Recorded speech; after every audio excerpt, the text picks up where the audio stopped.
Senhores telespectadores, está diante de nós a torre que é tudo quanto resta do velho castelo da cidade da Guarda. Não vou fazer a história da Guarda, porque já a fiz, mas venho aqui para acrescentar qualquer coisa ao que então disse. Visitámos o Paço Episcopal e eu fiz comentários muito ásperos. Imaginem. Ora bem, quando se faz uma crítica e quando deixa de haver razão para a crítica, também se deve dar notícias. Isto não é só dizer o mal fica dito, depois fazem o bem, mas o bem já se não diz. Aqui estou eu a felicitar a cidade da Guarda por ter posto cobro a uma situação que efetivamente era de desprestígio.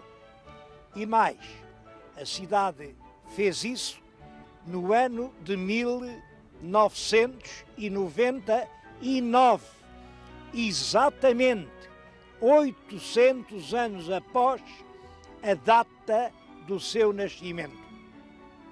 Gostei muito de voltar aqui, sobretudo porque a cidade cresceu imenso. Está outra. Novos largos, grandes avenidas, novas atividades. É uma alegria ver as cidades crescerem assim.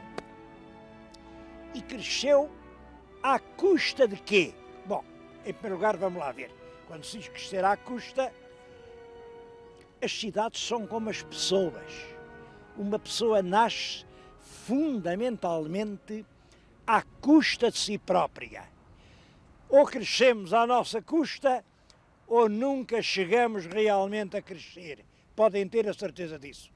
Bom, mas também é verdade que há fatores que auxiliam o crescimento ou contribuem para ele. No caso da Guarda, dá-se um certo movimento de despovoamento das aldeias aqui à volta. É sobre essas aldeias que hoje vos vou falar.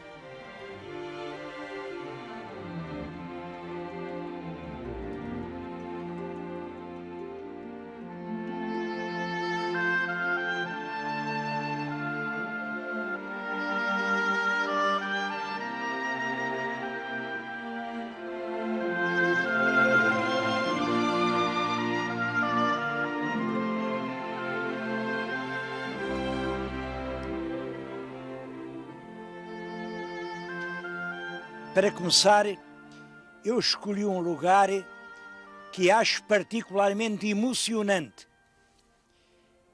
É uma vila morta. Isto já não é uma terra. É já só o cadáver de uma terra. Estas pedras outrora foram lares. Era a antiga Vila do Jarmelo. Antiga e antiquíssima. Eu não sei se os meus telespectadores viram daquele lado aquela vigia. Aquilo é um posto para à volta vigiarem os incêndios. Mas aqueles grandes penedos que estão à volta são o que resta de uma fortificação do tempo dos romanos. Bom, desde a época romana até ao século XVII ou XVIII, isto foi sempre habitado, sempre. Bom, e eu até vou dizer uma coisa. Hoje ainda é, só que já é habitado pelos mortos. Bom, enquanto eu continuo a falar, o meu telespectador faça uma coisa. Deixa esta ribanceira, olhem, são 50, são 80 metros. E espreite por aquela grade. Todos eles, depois de morrer, quiseram voltar. O cemitério destas aldeias à volta é ainda aqui, na Vila Velha do Jarmelo. Os vivos tiveram medo, mas os mortos sentem saudades. O Germelo está ligado a uma lenda, eu não sei ao certo se é lenda, se é história, parece que aqui as duas coisas se cruzam. No século XIV, o senhor do Germelo era um grande fidalgo, orgulhoso, conselheiro do rei, era o Pero Coelho. Pero Coelho era o homem que mandava nas justiças. E foi ele quem disse ao rei Dom Afonso IV que para preservar a paz portuguesa, para impedir que este país entrasse em guerras com as quais nada tínhamos que ver, mas onde sempre pode morrer gente, para acabar com tudo isso, o melhor era sacrificar a vida da linda Inês de Castro, porque a linda Inês de Castro estava lentamente, mas a arrastar o nosso infante Dom Pedro, que era o herdeiro da coroa, estava a arrastá-lo para a terrível aventura que era a guerra pela sucessão no trono de Castela. Dom Afonso IV sacrificou Inês à paz ibérica, mas naturalmente o Dom Pedro não perdoou. E a todos os homens que colaboraram na morte da linda Inês, conseguiu que lhes fossem entregues, isso é uma longa história, e mandou matá-los cruelmente. Não só às terras onde eles moravam, mandou arrasá-las. Ora bem, o Pero Coelho era aqui o senhor desta linda vila do Germelo. Ele mandou aqui os seus soldados e, a ferro e fogo, a vila ficou um mar de ruínas. Isto é lenda, mas é verdade que o Pero Coelho era senhor desta terra. Não sei até que ponto é certo que a população foi-se embora. Estão lá embaixo em aldeias lindíssimas. Eu sei os nomes de algumas. Estão na Devesa, estão numa aldeia chamada Ima. O que é que isto quer dizer? Ima. Estão nos Donfins. Há outras aldeias que nasceram exatamente por essa altura, quando aqui o Germelo foi arrasado pelas tropas do rei Dom Pedro. E é essa gente e também muitos que andam por longe, que vivem longe da pátria, que escolhe para a última morada aquele cemitério florido que acabamos de ver. Esta história da morte de Inês leva-me a falar-lhes de uma coisa mal lembrada, porque Inês morreu, ela morreu, foi degolada, mas deixou filhos do mundo. Vou-lhes recordar a comovente aventura do filho mais velho, um filho chamado João.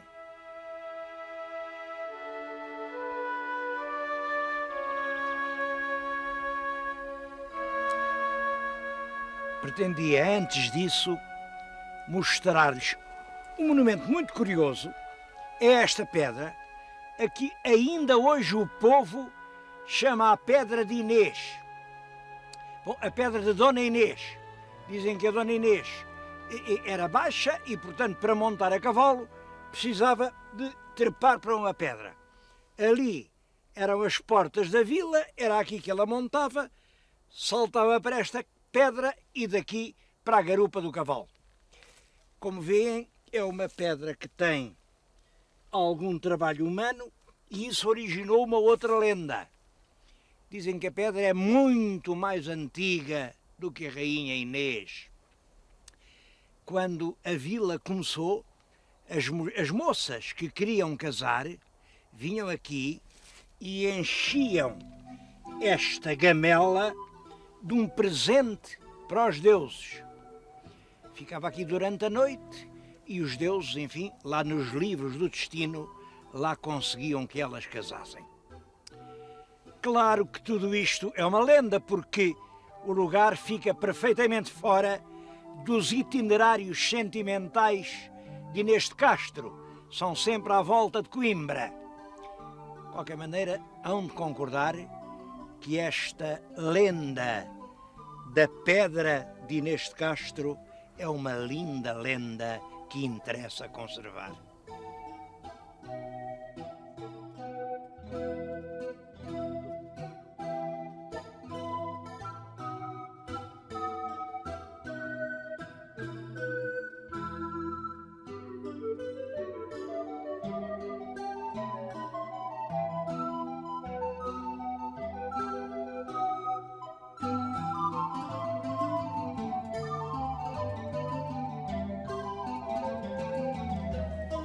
Mas eu tinha prometido contar-lhes a triste história do infante Dom João.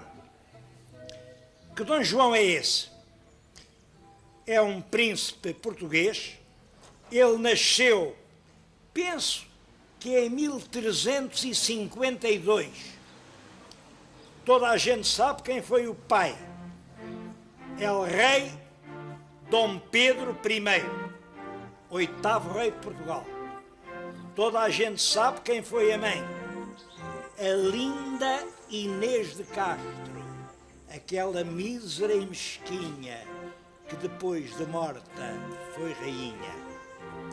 O que ninguém sabe é se o pai casou ou não casou com a mãe. Devo dizer que eu não sei, eu sei lá e os senhores também não sabem. Quem com certeza sabia era o pai, era o rei Dom Pedro. E o rei Dom Pedro jurou sobre os santos evangelhos que é verdade, que ele tinha casado com a rainha Dona Inês de Castro.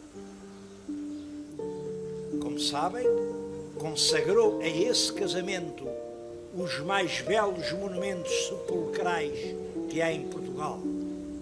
Na grande igreja de Alcobaça estão os 2 túmulos, Dom Pedro e em frente Inês de Castro.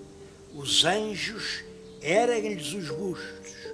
Quando soarem as trombetas do juízo final, os olhos de Pedro abrem-se e o primeiro rosto que veem é o de Inês. E Inês, a primeira figura que vê é o seu Dom Pedro. Bom, a verdade é que veio um advogado desperto, chamado João das Regras, e disse: isso é tudo mentira, eles não casaram, mesmo que casassem o casamento não valeu porque eles eram parentes e o Papa não deu licença, um casamento sem licença do Papa não vale nada, portanto ele era bastardo, era ilegítimo, não era príncipe português. Eu cá não sei, o meu telespectador é que vai fazer o seu próprio juízo. A gente deve acreditar mais na palavra do rei dita sobre os santos evangelhos ou na palavra de um advogado extremamente talentoso, como foi o João das Regras, quando quer vencer a causa em que foi constituído. O certo é que, naquela altura, quem venceu foi a argumentação do advogado. Portanto, Dom João, o infante Dom João, não era filho legítimo e foi escolhido para rei de Portugal o mestre de Avis. Devo dizer que o infante Dom João, ele era um homem, o povo gostava muito dele, o povo chegou a aclamá-lo. Diz o Fernão Lopes: nenhum homem consegue governar melhor um cavalo em Portugal que o nosso infante Dom João. Bom, mas ele, além de bom cavaleiro, era burro. Era burro, caiu numa cilada e assassinou a esposa, a Dona Maria Teles, em Coimbra. Assassinou-a por uma malvada intriga que foi armada pela rainha Dona Leonor Teles. É claro, a Leonor Teles era irmã da outra, era irmã da Maria Teles, mas não gostou de ver a irmã casar com aquele rapaz, porque ela, rainha, estava casada com um rei pálido, enfermiço, tuberculoso, um rapaz que já se via que não ia durar muito e que lhe ia suceder, pois com certeza que era o irmão, e portanto ela, que até aí era rainha, passava a ser uma triste aia da mana da irmã Maria, que ia ser rainha. Olhem, armou uma cilada e disse ao Dom João: que pena, foste casar com a minha irmã, se não tens feito isso, casavas com a minha filha. E como sabes, a minha filha é a futura rainha de Portugal. Portanto, se tu tens sabido esperar, casavas com a herdeira do trono e quem reinava eras tu. Mas olha, casaste, paciência, agora és homem casado. Não há nada a fazer, nada. E, infelizmente, a minha irmã nem sequer te guarda respeito. Se tu fosses a Coimbra, havias de ver o que ela faz quando tu lá não estás. E enquanto a rainha Leonor Teles dizia isso, um irmão da rainha afiava um punhal, afiava. E entregou ao infante Dom João. E disse: senhor infante, vai esta noite mesmo a Coimbra. O que é que um homem vai pensar? O infante, no fundo, o que ele queria é ser rei. Galopa para Coimbra, chega lá, arromba as portas do quarto. A mulher era uma boa mulher, tudo o que lhe disseram era mentira, mas ele não quis saber de histórias, apunhalou-a para ser rei. Mas é claro, quem mata a mulher, a rainha disse: aqui del rei, mataram a minha irmã, este homem é um assassino. Perseguiram-no e ele teve que vir aqui para a Espanha, fugido, porque realmente era um assassino da sua própria esposa. Foi por isso que ele não foi rei de Portugal. Andou por aqui, eu estou-lhes a falar aqui, no adro da Catedral de Samora. É um sítio muito ligado à história de Portugal. Ainda tenho projetos de cá voltar. E foi aqui perto que ele morreu. Vou-lhes mostrar 2 lugares. O lugar onde ele viveu e o ponto onde está enterrado.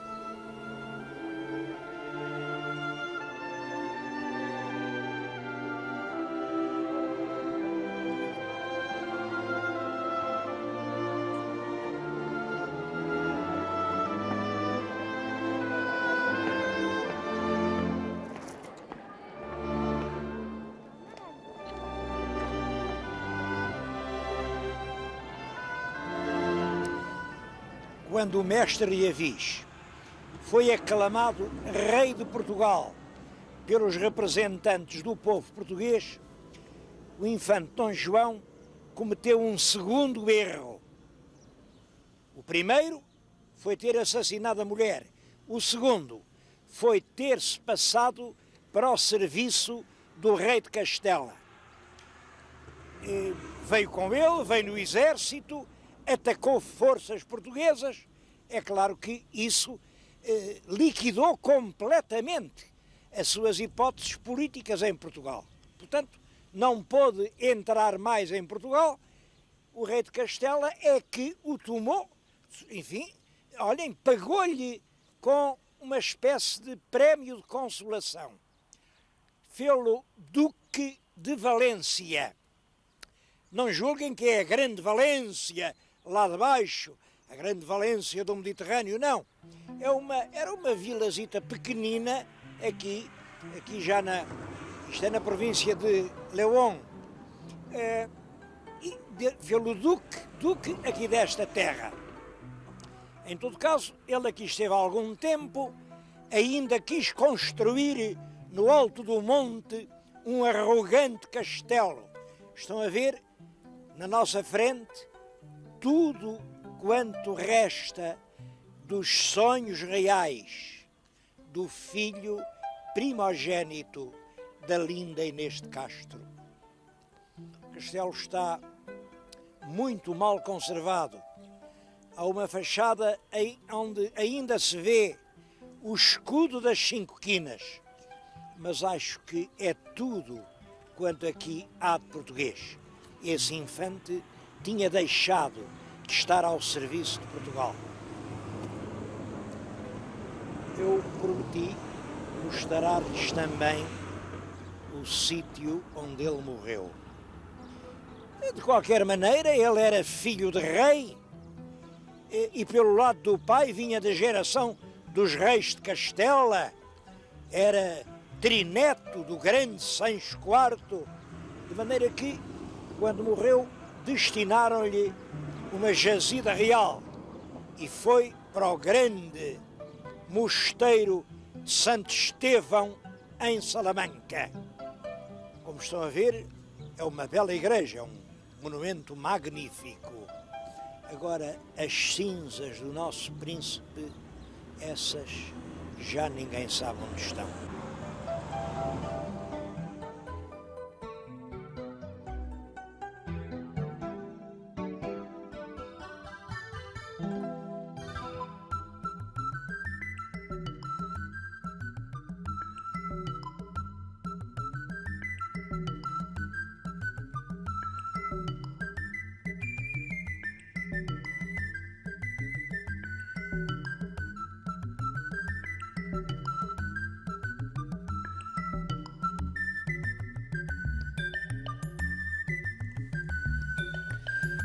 Bom, mas este programa não era tanto para falar do filho de Inês de Castro como das nossas aldeias agonizantes.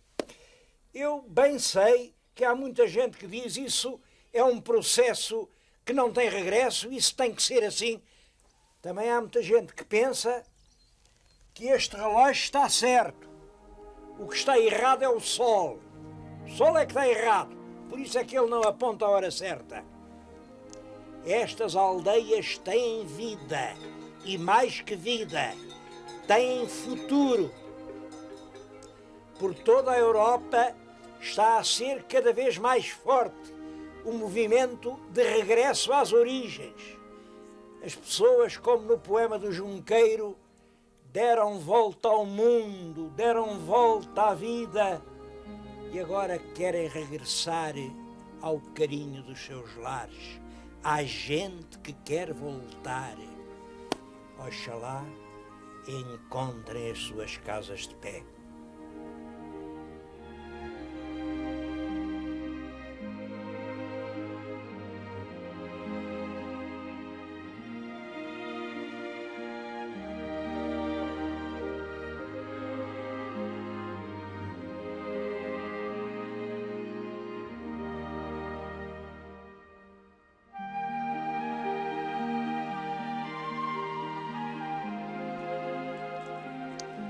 Fala-se muito em aldeias abandonadas, aldeias que estão a fechar, mas é preciso não esquecer que essa regra não é geral. Há também aldeias extremamente progressivas que estão a crescer. Eu aqui, junto destas velhas aldeias de granito que lhes mostrei, queria que viessem ver a aldeia dos 30.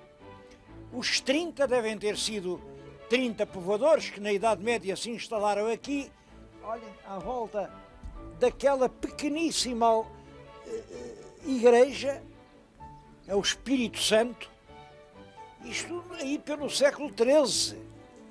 E depois foram ladeira acinda, fazendo as suas casas, e ao mesmo tempo que trabalhavam a terra, eles dedicaram-se a um tipo de indústria. Faziam cobertores de papa. Os meus telespectadores ainda se lembram disso, do cobertor de papa.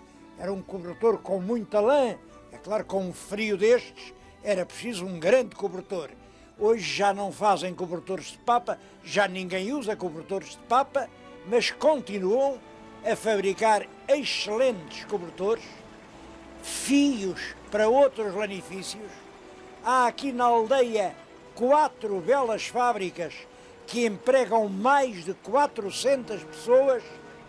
Resultado, daqui ninguém teve que se ir embora, aqui ninguém deixou cair as casas, e a aldeia dos 30 é um animador e encorajante exemplo de progresso.